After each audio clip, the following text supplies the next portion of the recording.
Hello, hello, and welcome to that Second Gen Life with Samhar. I'm your host, Samhar Raya. If you are a second generationer, a child of immigrants, a diaspora leader, change maker, however you identify, this space is for you. This podcast is more than just storytelling. It's about strategy, identity, leadership, community, finding yourself in this beautiful diasporic journey we're all going through. We'll talk about everything from navigating the workforce as a diaspora professional to the role that you can play in making an impact from where you are, locally or around the world. But most importantly, we're going to remind you that you are powerful, that you belong, and that your job here is to create the spaces you wish existed. Welcome back to That Second Gen Life. I'm your host, Samhar Raya, and I want to start this episode with nothing but gratitude. I want to thank every listener, every supporter, every subscriber, especially our founding members, for helping us build this ever-important space. Today, I want to dive a little bit deeper into why we chose to call this podcast That Second Gen Life with Samhar. It's something deeply personal and necessary. It's personal for me, but it's also personal for so many of you who may not realize this is also a part of your journey. We're going to discuss why do second gens matter in this discourse, why we as members of diasporas need to deepen our support for this middle group, and why it's so critical for different industries and different sectors around the world to consider the role of diasporas across generational timelines.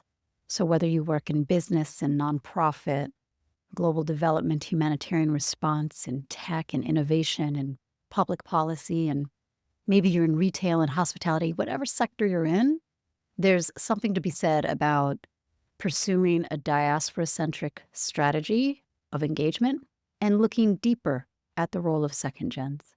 And that's what we're here to do. I want our listeners to really understand that when we say diasporas, it's not a monolith. It's not like one big group, and it's not all first-gen immigrants. So this is not about competing with other generations. We're not here to say the second generation is more important or the first generation is not important. We're not saying anything like that, but we're beginning to unpack the multi-generational power of diasporas. And I want you to look at yourself in this diaspora journey and assess where you sit on this spectrum, because we want you to find your best self and unlock your diaspora superpower. But we recognize that there's a lot more support that needs to be given. Unfortunately, there aren't many avenues to do this if you are a second generationer. Personally, I can attest to this as a second generation Eritrean American. Diasporas are powerful because we are multi-generational. We have first gens who lay the foundation, second gens who bridge cultures, and third or multi-generational diasporas who continue to preserve, amplify, and evolve our legacy and our heritage. Second generationers are catalytic, essentially translating the dreams of our immigrant parents and ancestors into real-world influence in business, activism, policymaking, media, and more. In Black and Brown diasporas, however, second gens are deeply transformational, standing up for our collective rights, our collective power, our collective advocacy. We know that this means unlocking the power of communities that are facing systemic racism, facing the challenges of white supremacy and suffering under it, and who still look beyond and think of how to innovate, how to give back, and how to support their people at a global level. So let me share why I care so deeply about this topic. I grew up as the daughter of Eritrean immigrants. I was the first to be born in the United States, like so many of you. And what we know about that experience is you often feel like you're in between. You are almost like you have multiple personalities because you have so many sides to you. You have, for me, it was a very Eritrean side, and reluctantly, I also started to realize there's a very American side to me. American side that felt like it was all about privilege. Like I live in an economy that has enough money, and capitalist structures mean people are benefiting at the expense of the poor. And I had this mindset of being in America was nothing more than a privilege.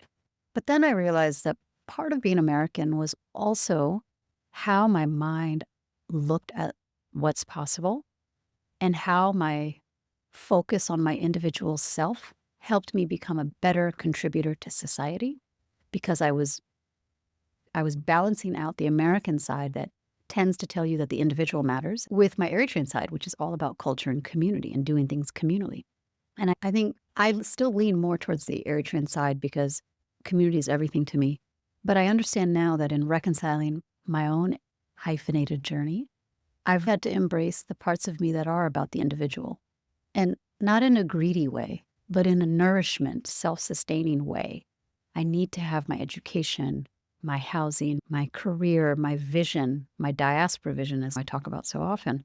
I need to have my diaspora vision clear so that I can use my time, talent, and treasure for good for my community. So I'm not out here trying to think of how to make my life better, running to make money and become wealthy. That isn't at all my motivator. My motivator is how do I use my time, talents, and treasures for good for my community? And now my community is an interesting phrase because it also has evolved. At the core of everything I do, it's always about supporting my people, Eritrean people. Eritrea is a small country in Africa. It's the second newest. It's got 6 million people.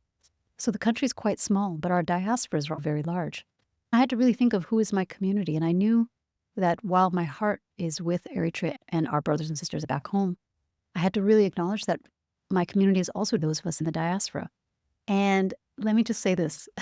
What I'm about to say, I want you to understand the context of how I've been raised. I had to come to terms with the fact that when I say my community, I am making a particular definition here around supporting Eritreans in the diaspora, as well as back home. Because I had to look at my own power and influence and space and reach and goals. And my goals are still linked to always being supportive of my ancestral homeland, but also realizing just how big we are in the diaspora. And it's not like the diasporas are a less important constituency or group. They are important, just in a different way. And I had to make a really tough call. I remember this. I had to ask myself, who am I seeking to serve? And I believe I'm serving the diaspora. That's the first tough decision I had to make around how I use my time, talent, and treasure for good. And then within that, I had to think of in what way am I trying to serve and support the Eritrean diaspora, and who am I serving within the Eritrean diaspora? And it helped me realize that I am specifically seeking to support and serve members of the diaspora who are second generationers or who are first generationers that came at a young age. We like to call these 1.5s. First gens that come maybe when you're a kid or maybe you came in high school during your formative years. You're having a similar experience to the second gen.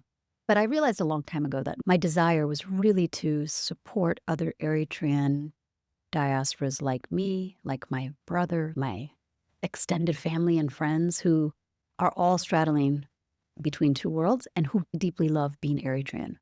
And then I started to look at that even more and realize, okay, that is phenomenal. And guess what? This is a sentiment that many of us around the world feel of being in between a second gens at a Pan-African level. This is a very similar sentiment across many of our African cultures. And then I went deeper and I saw this across Arab diasporas and Asian diasporas and South Asian, East Asian.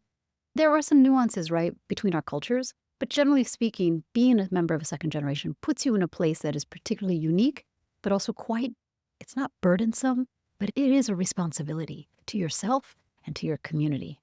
I have so many friends where we would just talk about being in between. My best friends are Sri Lankan American and Nigerian American. So I have this perspective of how far does your definition of identity and affinity as a member of a diaspora go?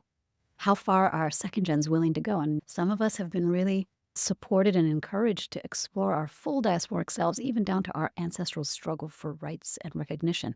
Because my Sri Lankan best friend is Tamil, and my Nigerian best friend is Igbo, and we find so many similarities around our desire to support and protect our people's rights. So this is something that can't be overlooked. The recognition, but also delicate balance you're doing as a hyphenated person. Now look, some of you are walking around being deeply proud of your roots, your heritage. You may be an immigrant who left your homeland as an adult or made a conscious decision to present yourself in your way. It's your own process. It's your own choice. But you should also know that you may encounter an experience in your life where you are slapped upside the head with the realization that you have adapted to this new adopted homeland and you are more American than you realized, or you are more British than you realized, or you are more German than you realized. These are not easy truths to unpack and discover. It's actually a little bit of grief because you want to remain completely, fully invested and representative of your culture and of your people. But then the truths start to peek in, and you realize, just like I did when I moved to Eritrea and I lived there as a lawyer. I worked for the Eritrea-Ethiopia peace process. I lived there for 3 years. I started to realize that a lot of my own mannerisms, my tendencies, my preferences were informed and shaped by living and being raised in America. Of course, I had to fight against some of them, right? Like, in Tigrinya, not Dubai, Sanasarat and Dubai, two things that matter. We're going to have a whole podcast about this one, all right? So if you're Eritrean or Ethiopian and you're listening to this, trust, there is a very good conversation about to be unpacked around Sanasarat. But for those of you who don't speak Tigrinya or Amharic, Sanasarat is basically a word that means essentially act right, behave, stay in your lane, just behave correctly. And a lot of that is essentially asking you to be honest, stay in a lane that makes you less visible, right? Because as a culture, we believe in the community before the individual. And there's also a hierarchy in our culture. As with many African, Arab, Asian cultures, the elders, patriarchy means that men before women, different things. But Sanasarat also gets translated in the diaspora as a way of making yourself smaller and stay quiet. I always say this, it's like Kendrick's quote, sit down, be humble. This is essentially Sanasarat. And the problem is we're using it on ourselves, not because we're egotistical or we're arrogant or we're too loud, but because we have a value towards staying low key. Now, I'll tell you that Sanasarat in the diaspora presents different challenges. And that's why I'm doing the other podcast about this, okay? So that's all, I'll stop there. But for those of you that are new to this word, I would really love to know if you have this kind of aspect in your culture around when the elders or the community really want you to just sit down and be humble, okay? The other thing is Tabai. In Tigrinya, I don't know how you say it in Amharic, but in Tigrinya, Tabai, it's like your behavior, your mannerisms, just your personhood. And Tabai, you get judged on it quick, okay? Because just because you're a quiet culture doesn't mean you don't judge. We shouldn't judge, but I think innately we're all moving together. And the idea is that, are we moving together in sync? And so you're always looking at each other. And the truth is that as a diaspora, you don't ever really fit the original culture of the homeland, especially if you've been born abroad. And that, I want to tell you, is okay. You cannot be expected to completely align and adapt to ancestral homelands, cultures, and norms when you haven't lived there, when you haven't been raised there, and when you've been shaped by other societal norms, societal behaviors.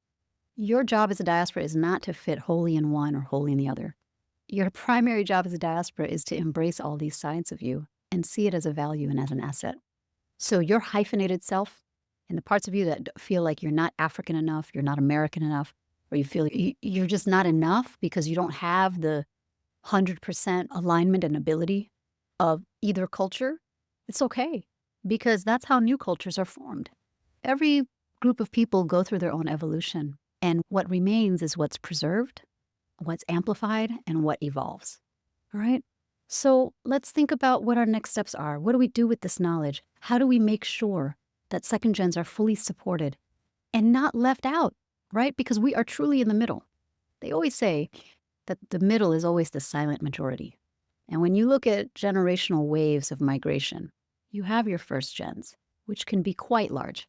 But oftentimes that first gen is comprised of families and communities with a lot of kids.